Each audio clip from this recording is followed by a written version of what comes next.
डाली जाती है। सामान्य अध्ययन की तैयारी जब आपकी होती है तो आपको दूसरे जो ये विषय दिए हुए हैं इनको समझने में बहुत आसानी होती है। सामाजिक विज्ञान में जो इन्होंने सिलेबस रखा है 300 अंक यहीं से है, 100 क्वेश्चन यहाँ से पूछे जाएंगे और इसकी प्रकृति को समझना सबसे ज़्यादा जरूरी है। ये एक नया पाठ्यक्रम है, यहाँ आपने पहले PYQs नहीं देखे हैं, पहले कोई MCQ आपने सॉल्व नहीं किए हैं, तो इसकी प्रकृति क्या होगी ये समझ लीजिए तो आधा काम आपका वैसे ही बन जाएगा।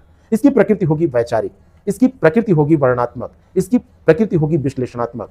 यहां पर जब आप पढ़ें तो क्यों और कैसे पर ध्यान तो देना ही है, साथ में जो सिद्धांत आप पढ़ेंगे उनके अनुप्रयोगों पर भी आपको ध्यान देना होगा।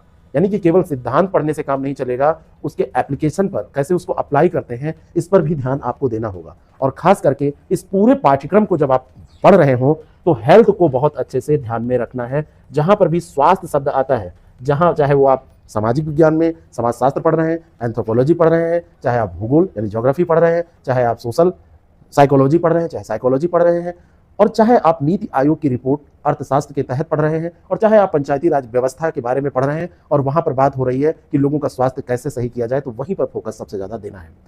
अगर आपने ये तैयारी कर ली, फोकस आपने वहां पर दे दिया, तो हर सब्जेक्ट से जो स्वास्थ्य का जुड़ाव है वो निकलकर सामने आ जाएगा, लेकिन सतही स्तर पर नहीं।